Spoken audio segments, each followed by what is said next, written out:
Great. Okay, we're going to go ahead and get started. We've got about 100 individuals so far joining us today, with even more rolling in. So, hello and welcome to today's virtual coffee hour for nonprofit and volunteer management leaders. I'm Liv Carter. I'm going to be your host for today's event, and I'm super excited to be having another virtual coffee hour with you all. It has been a while, I believe. So, and you know what? Better yet, if you didn't know, today is National Coffee Day. I wish we could say that we planned that, but we didn't. But it just worked out that way. So, which is really cool. Now, before we get started with today's discussion, I'd like to start with just a few housekeeping things so that we can finally get to the fun and engaging stuff. For starters, I'd like to thank today's sponsor of today's event, Volgistics. Volgistics has been supporting nonprofit coffee hours since they started, so we really appreciate them engaging in this event with us. Now, additionally, if this is your first virtual coffee hour, welcome. We are so excited to have you join us today. A little bit about our coffee hours. We started this event in the midst of COVID with the goal of creating, a space of community for leaders like yourself, and specifically in the nonprofit and volunteer management space. And as that is our goal, today's event, if you didn't already know, it's going to be interactive. So be ready for that. We have over 500 registrants for today's event. And as you can see, individuals are still rolling in, which is just really awesome. But that said, this is the time for you to bring up challenges, concerns, solutions, and your biggest wins of the year, right? And kind of collaborate and share that with colleagues in this space. So to make this event as interactive as possible, we highly suggest turning your camera on if possible and preparing to, unmute and mute yourself.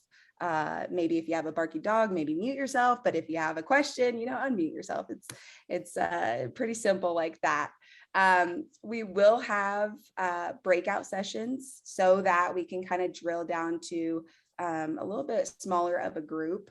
And we'll have facilitators, representatives from Verified First kind of helping engage and facilitate those conversations as well.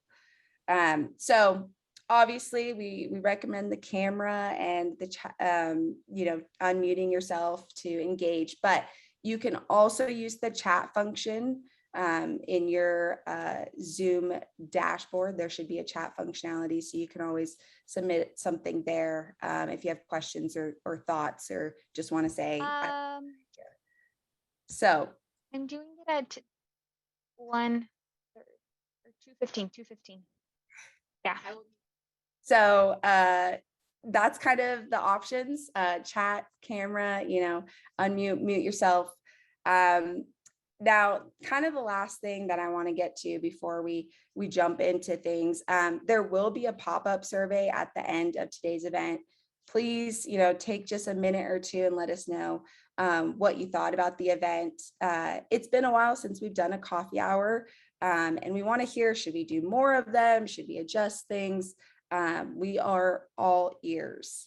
So with that said, before we break out into our smaller groups, I want to get the conversation going with a quick poll question. So I'm going to go ahead and pull this up and launch it.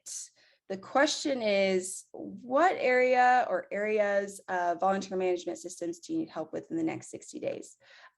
This is part of research that we are conducting, but also we want to hear from you guys what the biggest challenges are. Maybe you currently use Volgistics, so you're looking to optimize that, or maybe it's the recruitment and retention of volunteers that's a little trickier, or background screening volunteers, e-giving, fundraising, especially with the market today, there's some challenges there. So we would love to kind of hear that. I'll give it just a little bit longer, and then I'll share the results. And then we can kind of roll into our breakout sessions. Awesome. Okay, we'll give it just a couple more seconds. We still have some individuals rolling in and answering, which is awesome. Okay, and these.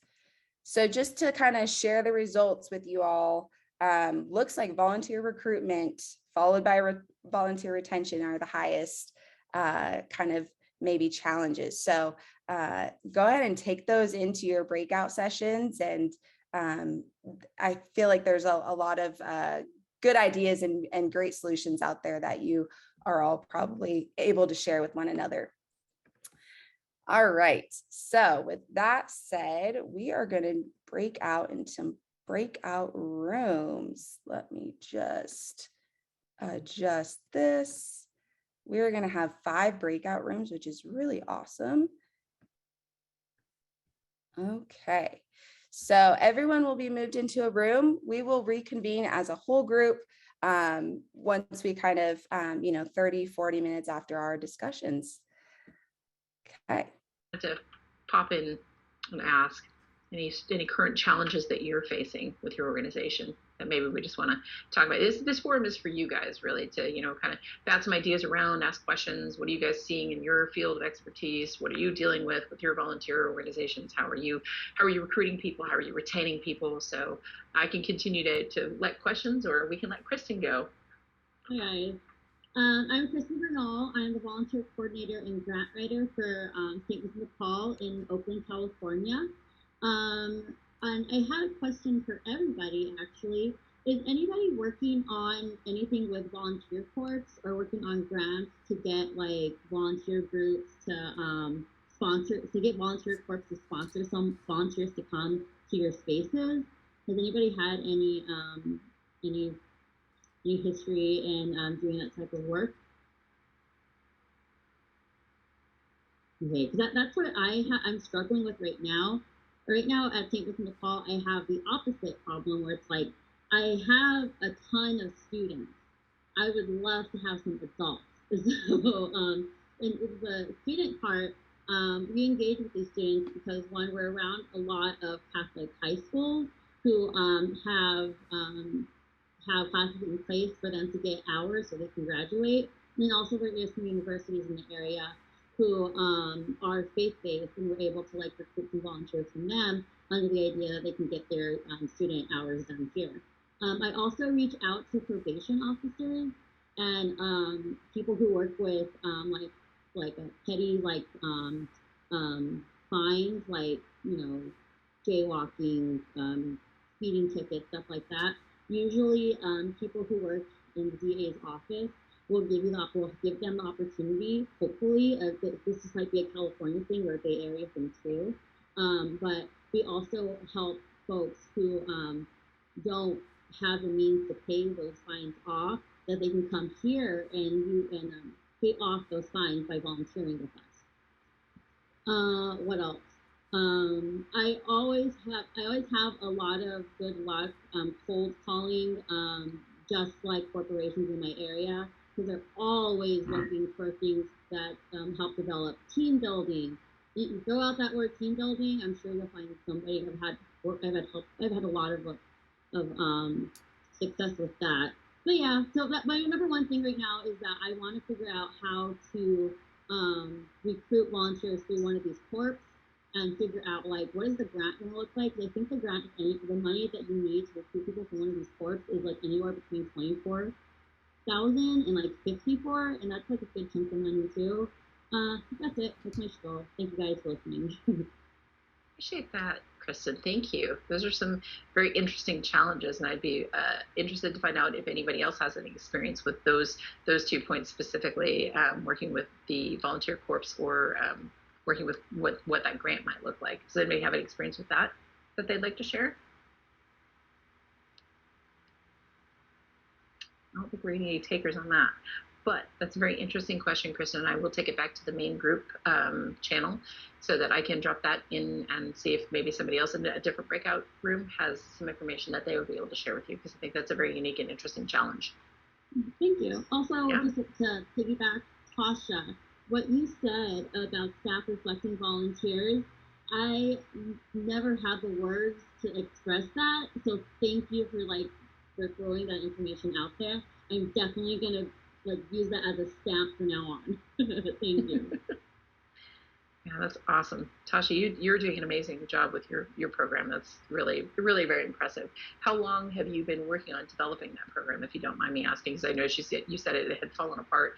Was that due to COVID and people just not participating at that level? Yeah, so we had I think it was a robust volunteer program. I'm not sure how the size compares to other programs out there, but what we consider a robust program pre-pandemic. In 2020, we lost our volunteer coordinator, so essentially it was a group effort to try to keep volunteers on site, and then we went through a period of time where no volunteers were allowed on site. So I was then hired on to replace that volunteer coordinator in February. So I've been here since February. Wow, you've done an amazing job in a very short time. That's fantastic. Thank you. That's great. So what does your support look like? Is it just you managing the program and all of the efforts to market and all the events, or do you have like an events team, an events staff that goes out with you and can help supplement your efforts? Yeah, so the zoo in general is split into several different departments that are quite collaborative. So our volunteer coordinator position, since it has been rehired, was actually moved to our human resources department, which the OKC Zoo is part of the Association of Zoos and Aquariums, and that is a trend within the AZA, is to move that volunteer coordinator position to HR, because it is such a collaborative role, and you impact so many different departments in your organization in theory, or that's the goal. One of our goals here is to have volunteers in as many different departments as possible. So regarding events and things like that, they essentially tell me their need. I handle recruitment, but when I need help, I can reach out to PR and marketing and things like that. But I generally handle the recruitment, the paperwork, essentially what HR would handle for employees as well. And then as far as on-site management, when the volunteer shows up for their volunteer shift, the team who requested the volunteers will handle their on-site management. Taking notes, because I'm going to take some of these back to the group. These are really excellent points. Thank you. Mm-hmm. Does anybody else have anything that they want to ask questions on or bring up as a discussion topic of your own, things that you're working on, or your current challenges that you'd like to maybe get some insight on from somebody else that working in the nonprofit field? All right. I do. Hi, I'm Andrea. Hi, Andrea. I work at Forever Balboa Park, which is a 501c3 nonprofit that supports the park. I have volunteers that work in the visitor center. They garden, they take care of trees, you name it, we do it. But I'm just going to be blunt here because there's no other way to do it. A lot of my volunteers are retired people that are Caucasian, and I'm looking to diversify that. But I'm having a hard time with it. So any suggestions, very, very welcome.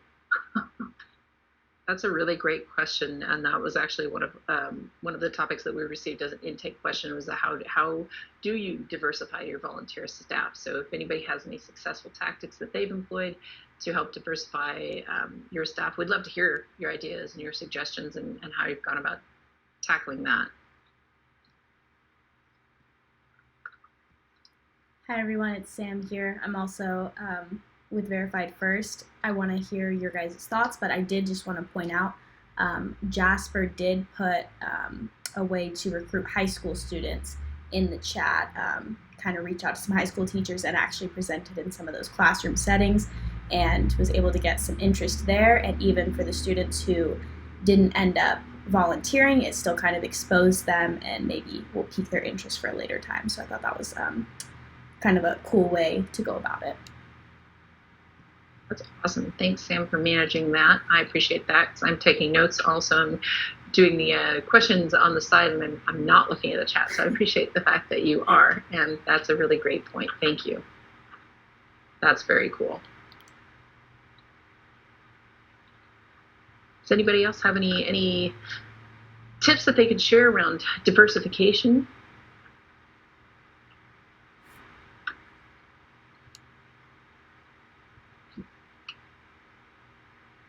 All right, don't everybody talk at once, because this is just kind of awkward. All right, we can move on to a different topic unless somebody else wants to jump in. Lorraine, were you about to say something? Yes, I was. Yeah, go for it.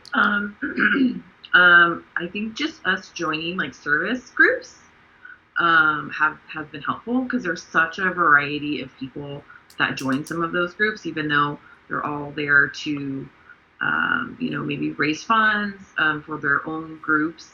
I've met some like really great people that are coming from all different backgrounds and all different industries, so that's been kind of helpful. So that would be a good one. So I just joined the League of like Mexican American women, and that has been super helpful, because they're not only in like one service, saying service learning. I'm thinking about that because I've been talking to a college student this week.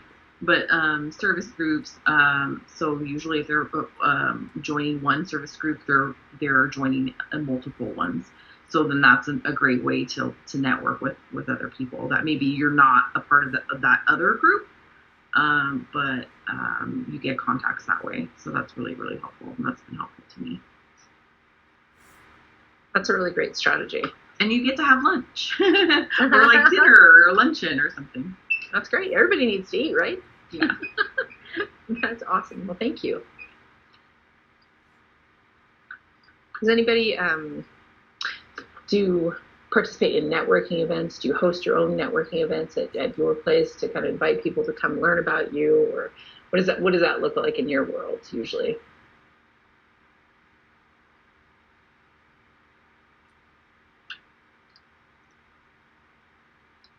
Anybody do networking? Have any success with this? I'll say something. Yeah. Jordan with the Omaha EITC Coalition in Omaha, Nebraska. We do free taxes and financial coaching. And so as for networking goes, we are part of both the Omaha Chamber of Commerce and the Council Bluffs, which is an Iowa Chamber of Commerce, and they have a lot of networking events that I go to. I also go to a senior resource group because we have a lot of senior volunteers and clients. I go to a lot of networking groups, so I'm pretty much everywhere, it feels like. So for sure. That's interesting. Thank you, Jordan. What other efforts do you guys employ to bring people over and acquire volunteers? I do a lot of presentations to different like nonprofits. We just did one with the Women's Center. I do presentations. I do a lot of outreaches at colleges, so like they have career fairs or like internship fairs. That's a great way not to only get interns but also volunteers, because some people don't want to commit to an internship or they're too young to do an internship. So we get some volunteers that way. Our biggest resource though for volunteers is our own clients who are just interested in tax law for some reason and want to just give back to the community and our program. So that's interesting. Yeah. Very cool. Mm-hmm. I appreciate that. That's, career fairs seem to be a really good way to get in front of the college age bracket, and I think there's a little more of a challenge getting in front of the senior market, but I think that Tasha's done a really good job identifying that they're really looking for that community to interact with. So maybe one of the bigger takeaways, if you're looking to attract more seniors, would be to take that tactic of developing a way to get to develop that community for seniors, right? To get them to participate, to get an info session going for them, to invite them for coffee, and donuts, and a lurk and learn kind of an event. I think that's a really cool way to go. But I think that the repetition of career fairs is worth noting. That's a really strong tactic to use there as well. So I appreciate that. Thank you. So I wanted to move on to maybe the topic of engagement. I'd like to hear how it is some of the practices that you have employed to keep all of your volunteers interested and feeling valuable. What does that look like inside of your organizations? Is this something you're struggling with, that you're currently facing as a challenge, or have you had really good success that you would like to share with some of your colleagues here today? If anybody would like to speak to that.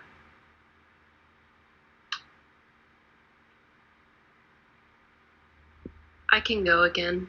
Yeah, that'd be great. So for engaging with the volunteers, every year for the past, I don't even know how many years, I've only been here for 2, but we do volunteer celebrations at the end of tax season, so in like May. Like last year we had, okay, I'll backtrack a little bit.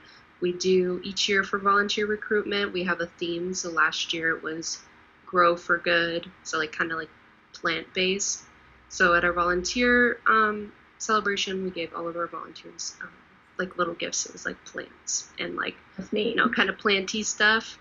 And we recognized certain volunteers.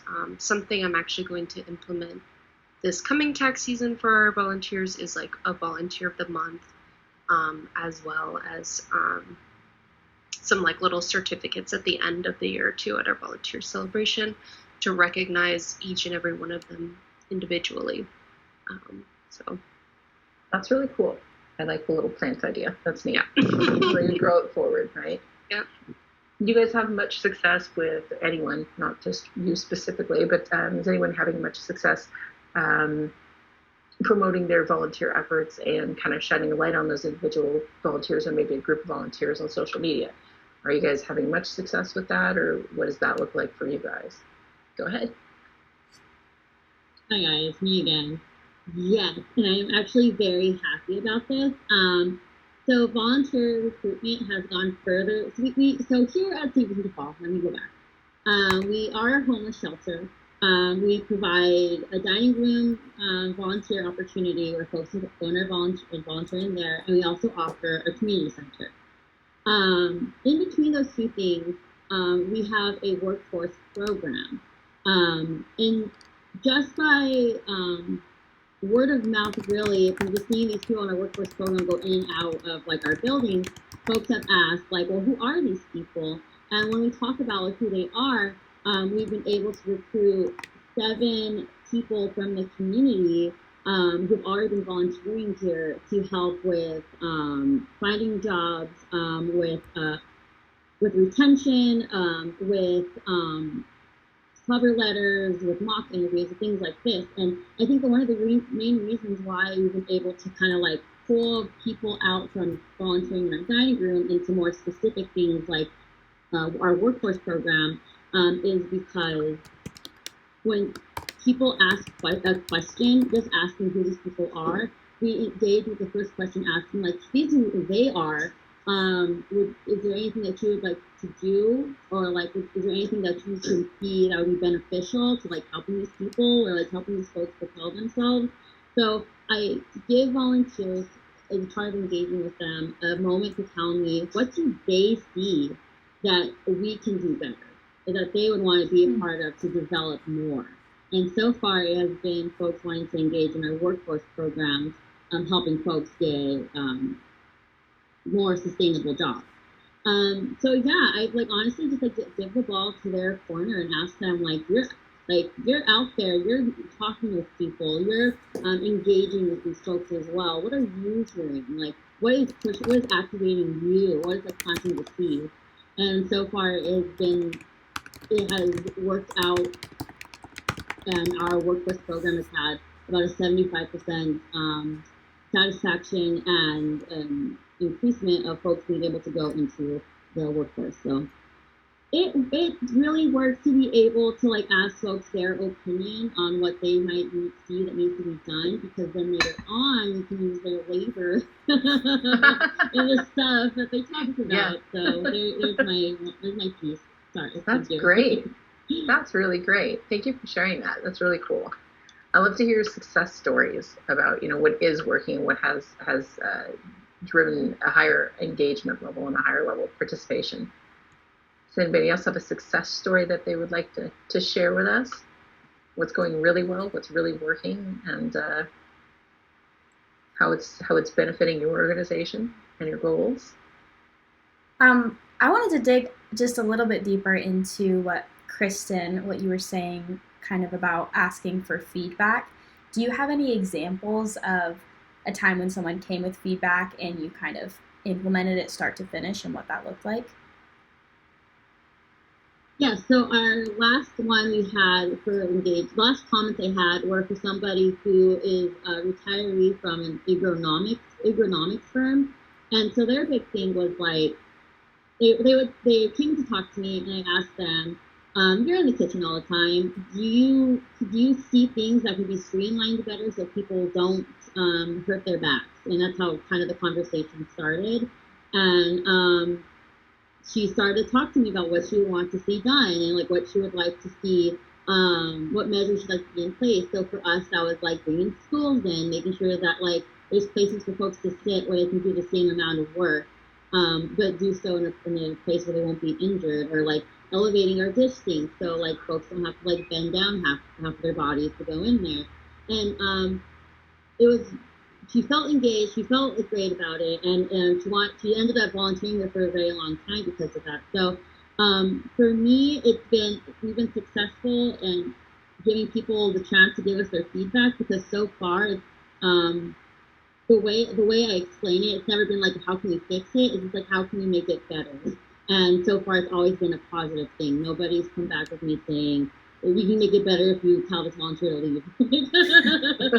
So far, it's been like, you can make it better like with these things that I'm offering. And people really do, even outside of the conversation, like people really do notice when you are actively trying to make the space better that they are volunteering. Mm-hmm. So even though like some folks didn't need these schools that we bought, everybody appreciated that we were looking out for everybody. So that's awesome. That's a really great perspective. Sam, thanks for digging in on that. That was a great question. All right, so it looks like we are about ready to come up to the point where our breakout room is going to discontinue and take us back into the main chat. So I just wanted to quickly ask if anyone has other community resources, any community resources that you can share with other nonprofits and folks here on this call today who are also looking to build connection and community. So what are the community resources that you leverage locally or even statewide? Go for it. I love that you're so engaged. Thank you. Well, it's also because I do the grant stuff, so I have to talk to people about this kind of things. Your local Rotary clubs. Let's see, who else would be a good one to talk to? Oh, how about your food banks? Your food banks in the area. Let's see, who else?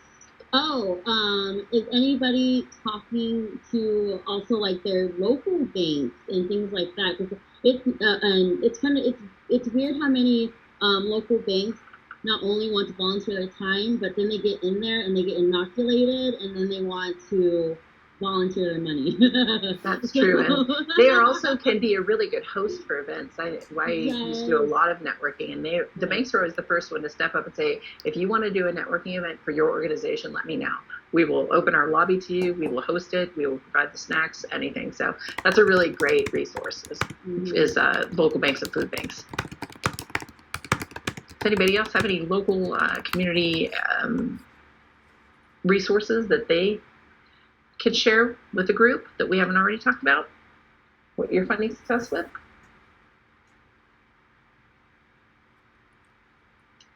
Alrighty, well, I think that this has gone very, very well today. Thank you guys for participating.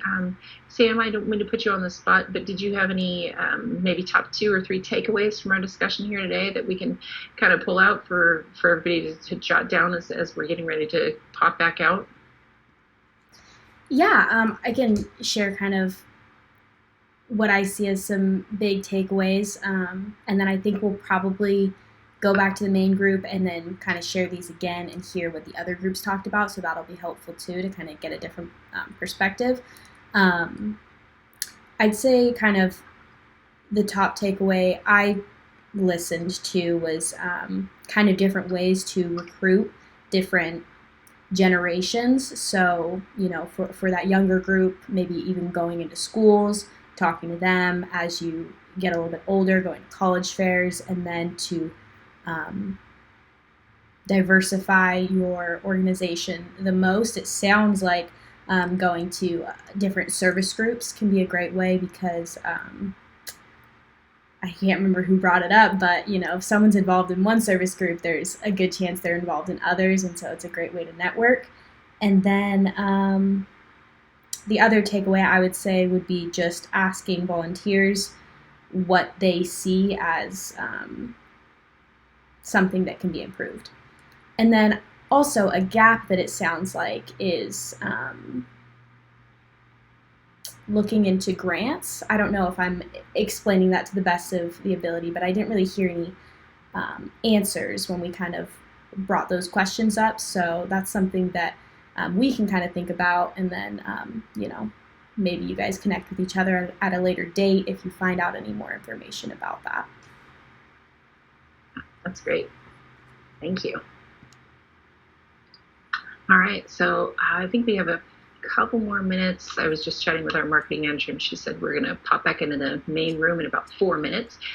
So I think let's look forward to the next year. What does everybody have lined up for next year, and what are you most excited about for 2023? Does anybody want to share their plans and their excitement?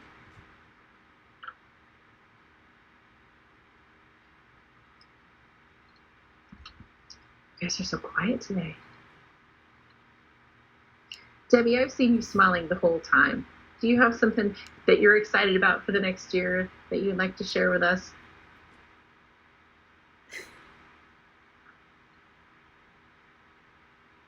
I think you're on mute still. You can go ahead and unmute yourself and share your enthusiasm, because I can see it. Well, I don't know what exciting things we've got for the next year. You know, we're just looking to the end of this year. We're just trying to figure out well, we've had a lot of volunteers come from the retirement home, which is actually just across the road, which is really helpful. And they bring teams together. So you get this whole group of people who actually live together, but they come over here and you hear them and their enjoyment. It's really just a lot of fun to have all of them in. That's super neat. What a great way to inject some positivity into our conversation. This has been very, very cool. I think it's great when you can have a group of friends who all come together to do something they're passionate about and support an organization that they really love. So I think that's a great testimony to what you guys are doing. That's wonderful. Does anybody else have anything that they want to share, or maybe some big initiatives that you plan to launch in the upcoming year? I can share what I'm going to host next week for the volunteer recognition event. I am hosting a little mini salsa dance lesson for the volunteers, meet and greet, only for the volunteers, and to break the ice. They're all different ages, and so it will be door prizes. So it will be like less than 2 hours event. So that's the fall event that I'm hosting this weekend. Yeah, that's super fun. I want to come. All right. See you on Wednesday night. That's super exciting. Did you have any sponsor help with that? Or is it just your organization? No, I do not have a sponsor at this time. I just thought, because we weren't able to host an in-person event the last couple of years, so we need to pay for this, but at the end they didn't cost us that much, because a lot of the swag items were donated items anyway from the other events that we can use for the in-person. So I was only have to pay for the class and the rental. So yeah, that's great. What a fun event. Good job, Daisy. I hope everybody shows up and has an amazing time. Yeah, thank you. Yeah, absolutely. Well, thank you everybody for joining in our chat today. It looks like we're about ready to, our breakout room is going to close and we're all going to go back to the main room. And I know that I've seen in the main room chat, there are several takeaways and several other questions from other folks. So if you'd like to stick around and learn a little bit more from the other breakout rooms and get some of their takeaways, feel free to click that leave breakout room and you'll be back in the main room where we can all get together and have a final chat. Thanks, everybody.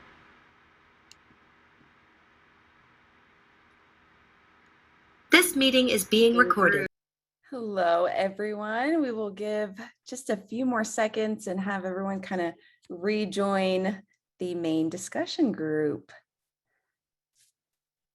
How were the conversations?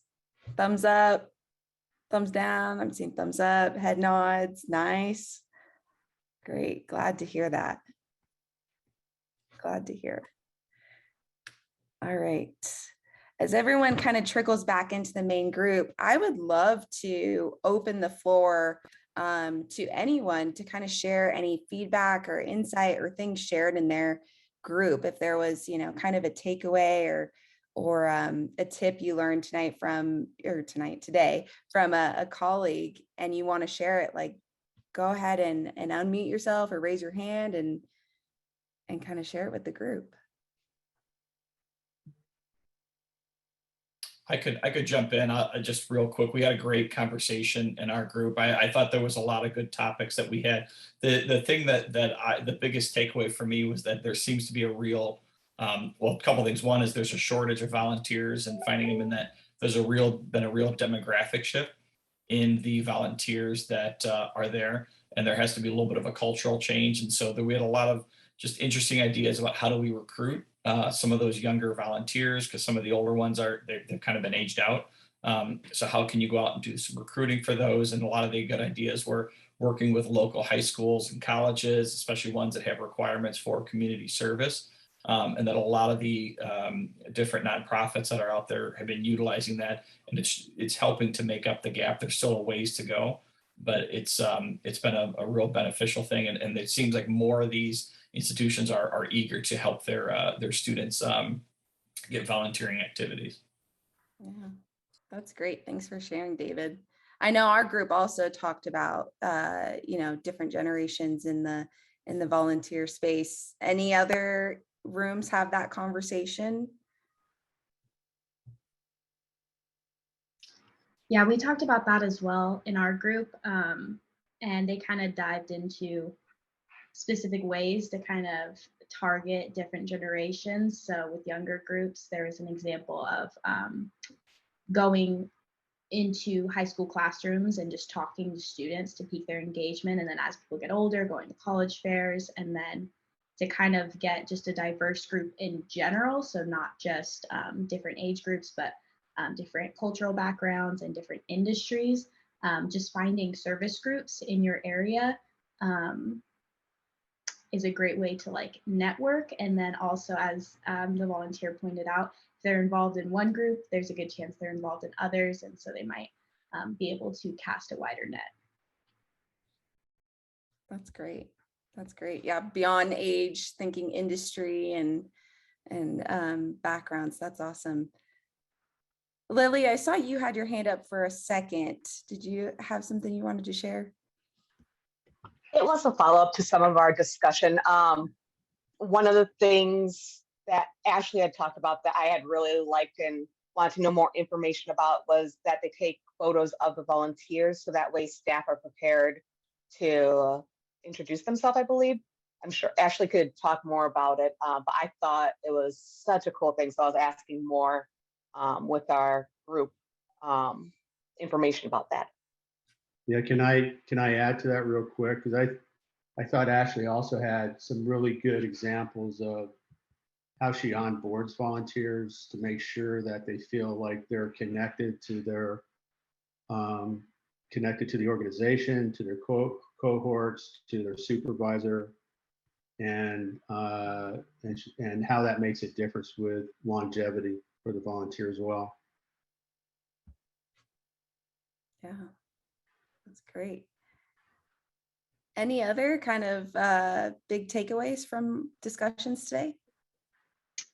I think for our group, I think one of the big takeaways was, especially because in those hospital-based volunteer environments, there was, a decrease in the amount of volunteers, or the either people who wanted to volunteer or could volunteer during COVID, and recruitment being a large focus for this past year, as things start to be quote unquote, don't quote me on this, a little more normal, but just focusing on that recruitment aspect and how to manage these large influxes of volunteers, whether it just be, too many volunteers, or having to fulfill those hours, and doing what they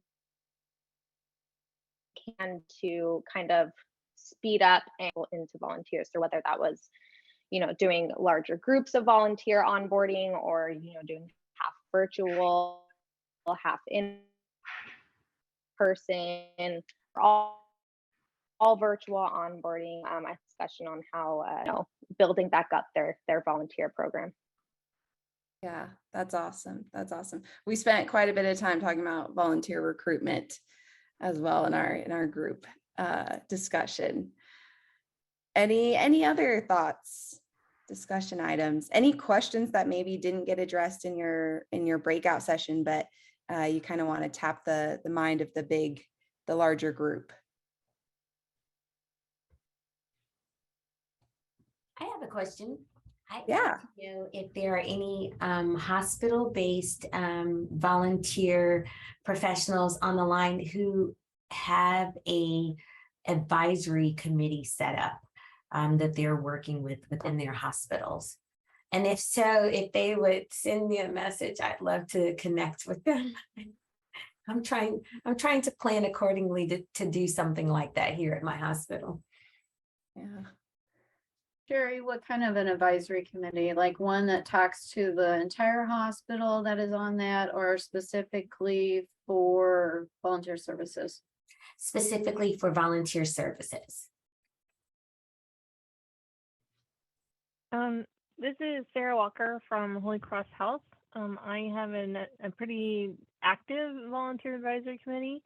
I'd be happy to chat with you on the side.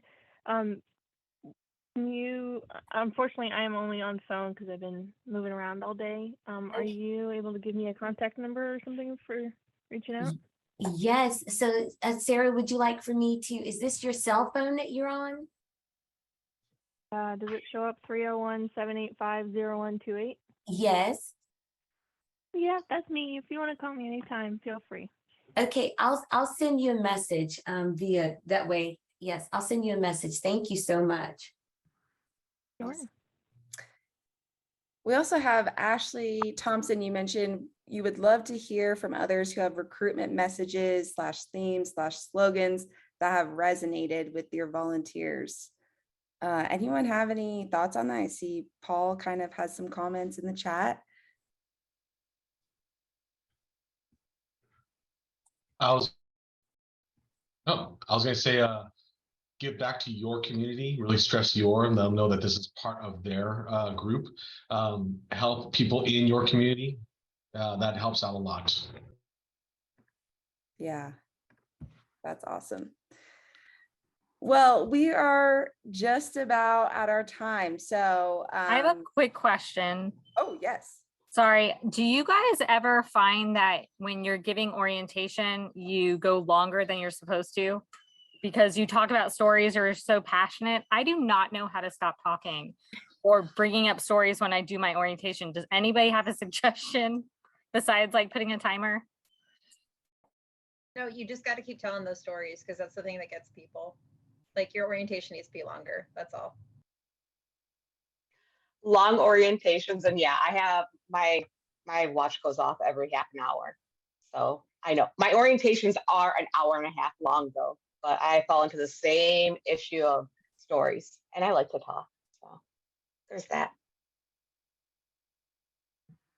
Great question and great thoughts there.